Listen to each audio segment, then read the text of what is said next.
um defunto. O mundo dá voltas, né? O mundo dá voltas. Exatamente. E o maior acerto, Barsi, que você teve? Assim, um muito, case que você acertou... Eu não tive um maior, eu tive muitos acertos. Pode citar uns 3, assim? Eu tive acertos, todos eles foram acertos, né? Com maior nível, com maior intensidade, com menor intensidade. Por exemplo, a Klabin foi um ótimo papel que eu tive a oportunidade de colocar na minha carteira. A Suzano também foi um bom papel, que eu comprei baratinho, 70, 80 centavos. O Banco Santander. Quando eu comecei a comprar Banco Santander, o Banco Santander tinha uma praga sobre si, né? Que ele ia quebrar, que não sei o quê. Então eu comecei a comprar a 11 centavos. Os caras falavam, pô, Barsi, você tá louco? Eu falei, tô. Tudo bem, mas não vai quebrar. Hoje custa 40, né? Entendeu? Os caras, eu falava, você é que foi louco de não comprar. Tá entendendo? E é isso aí. Então, a gente teve muitos acertos, né? Acertos bons, acertos menores, maiores, mas sempre bons acertos. Um dos acertos que eu ouço você falar muito, desculpa, Carol. Perdão, Um dos acertos que eu ouvi você falar é sobre a Unipar. A Unipar que subiu 70% entre 2021 e 2022. Ela vem se valorizando no último ano, né? Ainda é um bom momento para se investir em Unipar? O setor de atividade da Unipar é um ótimo setor, né? Ela produz matéria-prima, produz soda, cloro, né? A Unipar é uma coisa incrível, uma coisa que eu tentei, mas não consegui. A Unipar, nós chegamos a comprar a Unipar a 25 centavos. E nos preços de hoje, Barsi, você acredita que, mesmo com essas altas recentes de Unipar, ainda está um valuation atrativo para investir? Olha, eu diria o seguinte, não que a Unipar não seja um bom ativo para você investir. Mas você tem ativos mais atrativos. Que estão mais baratos e são bons, né? Você tem papéis do mesmo segmento que custam menos da metade do que ela custa. Por exemplo, o Braskem. Entendeu? Entendi. Então, ela não é que chegou no ápice, não. Mas eu acho que existem outras oportunidades melhores. Barsi, não digo que o cara tenha que vender, absolutamente não, né? Tá certo. Agora uma pergunta que todo mundo quer saber, inclusive eu. Quais são as suas 5 maiores posições hoje na sua carteira? São essas que eu falei. É a Klabin, tá certo? A Unipar, que mais? A Taesa, a TRPL, a CEMIG. Essas são, é uma configuração, assim, mais ou menos equânime, né? Um negócio que vai... Todas elas me dão um dividendo. Essa questão de diversificação. Eu estou aqui lembrando de ter lido algo que o senhor comentou sobre essa questão de tomar muito cuidado, né? De diversificar muito, de ter muitas ações. O que o senhor acha saudável ter na carteira? Por exemplo, eu acho que 15 ações, ou enfim, ou depende muito se a pessoa estuda as ações. Veja bem, as empresas, no caso. Em 1971, quando eu resolvi criar uma carteira de renda mensal, tá certo? Eu pensei da seguinte forma: se eu quero ter uma carteira de renda mensal, eu tenho que ter uma remuneração mensal. Não é isso? Se porventura eu comprar ações de uma empresa que paga dividendo uma vez por ano, eu tenho que ter ações de 12 empresas que pagam uma vez por ano, porque são 12 salários, né? Até tem um 13º, então 13. Se eu comprar ações de empresas que pagam dividendo semestral, eu tenho que ter a metade, né? E esse, o princípio é esse. Então, essa foi a diretriz básica que nos levou a ter uma quantidade reduzida de ações, porque não há necessidade de você ter tudo. O importante é você ter os melhores, tá entendendo? Aqueles que têm o compromisso com o acionista de remunerá-lo. Porque, na realidade, eu penso assim, na realidade, nenhum empresário pensa em remunerar bem o acionista. Todo empresário ele pensa em se remunerar bem. e você acaba junto no mesmo barco, sendo bem remunerado também. Barsi, falando sobre IPO, você costuma investir em alguma empresa que chegou recentemente na Bolsa, ou seja, não tem um histórico para a gente avaliar os resultados, porque ela não é obrigada, né, a divulgar os resultados. Quando ela abre capital, ela tem que divulgar certinho os resultados. Você costuma olhar com bons olhos alguns IPOs ou empresas que estão com menos aí de 3, 4, 5 anos de Bolsa? Não, eu não olho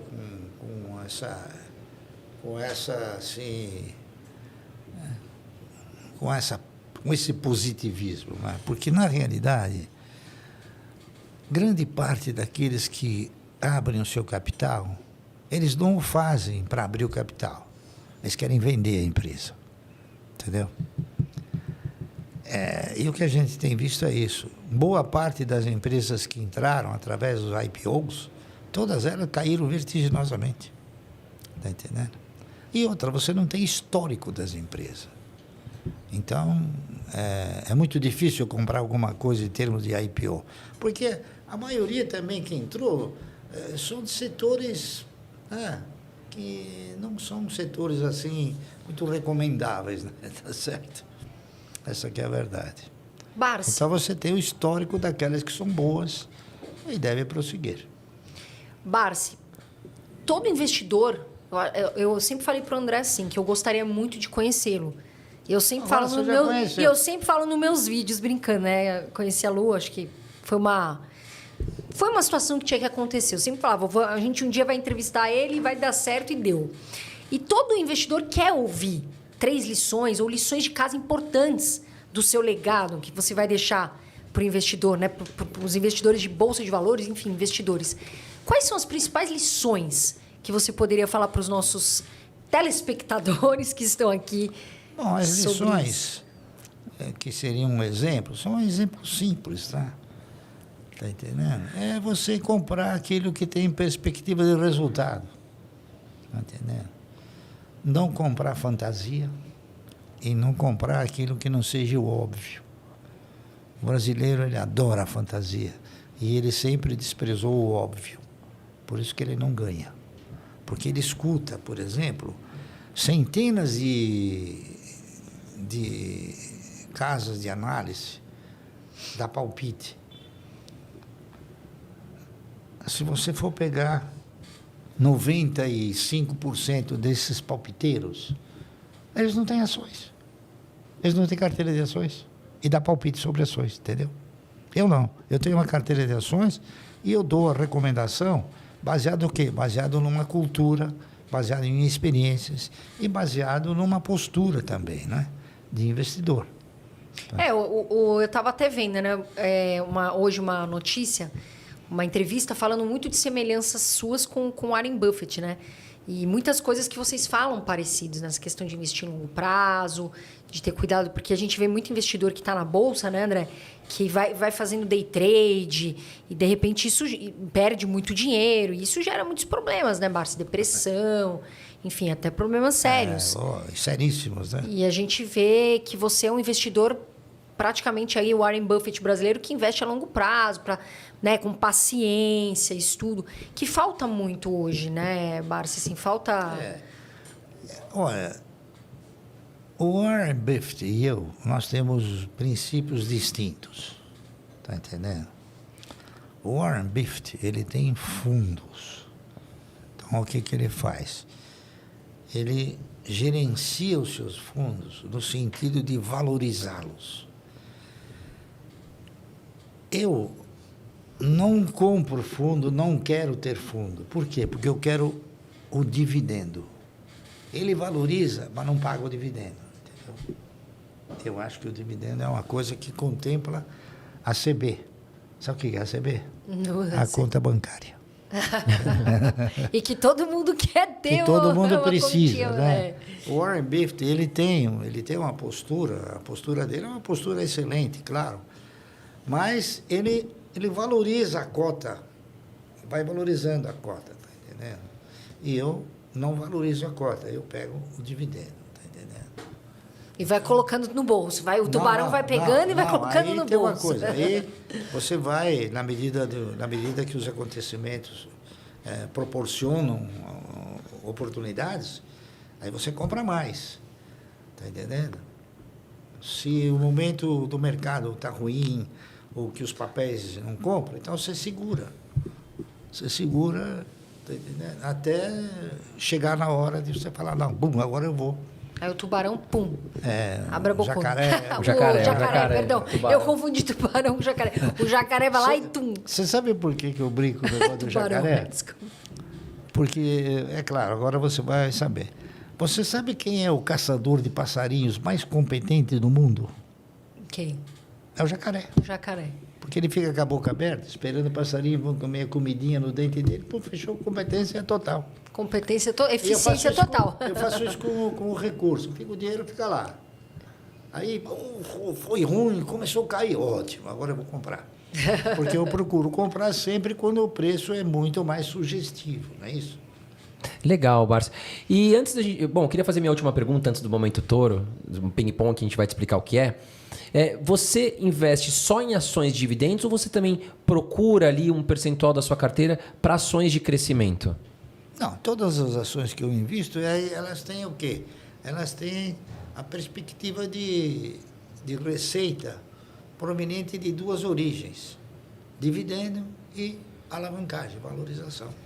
Legal, bem. Por exemplo, eu acho que em breve que eu digo, não sei quanto tempo, mas vai demorar. Mas eu acho que a Cosan é uma empresa que vai ser bem valorizada. A Vibra também é outra empresa que vai ser bem valorizada. Vai devagar, vai subir. Imagine você que eu comprei ações da Unipar a 25 centavos. Elas custam R$100. Fica a dica aí, porque olha... Não é dica, é o que aconteceu, é verdade. Sim. Não é folclore nem fantasia, é verdade. Muito legal. É isso aí. Então, a gente procura sempre ter uma visão de futuro que haja receita proveniente de duas origens: do dividendo, que é da distribuição dos resultados da empresa, e da valorização que o mercado pode produzir. Como é que isso acontece? Isso acontece da seguinte maneira: a empresa vai ostentando cada vez mais operação positiva, vai tendo lucro. Na medida que ela vai tendo lucro, ela distribui os dividendos. Na medida que ela tem um lucro maior, ela passa a ser mais valorizada. E assim, é uma dinâmica, né?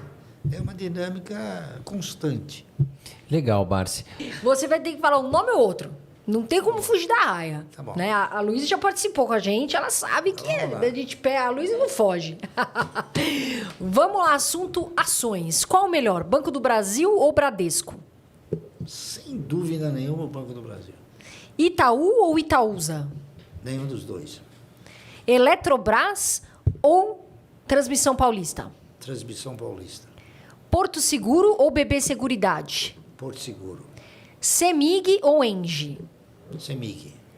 Copel ou Energias do Brasil? Nenhuma das duas. Unipar ou Cosan? As duas são boas, né? Cosan, porque está muito mais atrativo o preço, né? Mas a Unipar também é uma ótima empresa, distribui bons dividendos. Petrobras ou Vale? Nenhuma das duas.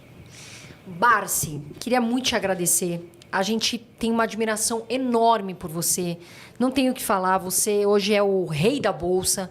O rei assim, que a gente realmente vê como uma pessoa, sabe, humilde, que tem história, que vem, sabe, entrou aqui, abriu espaço. A gente só tem que te agradecer, que Deus te abençoe sua filha, enfim, sua família.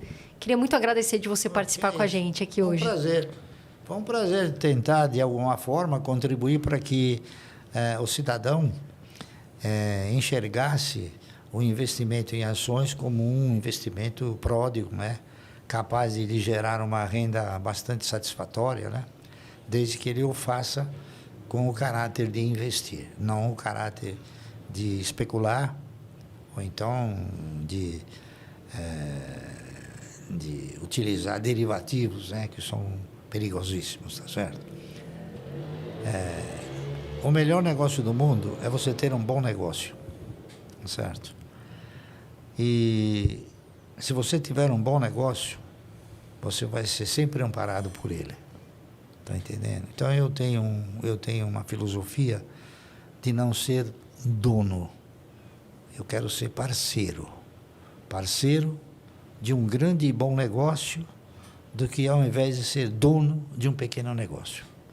Tá entendendo? Perfeito. Isso aqui move os meus instintos. Tá certo? É isso aí.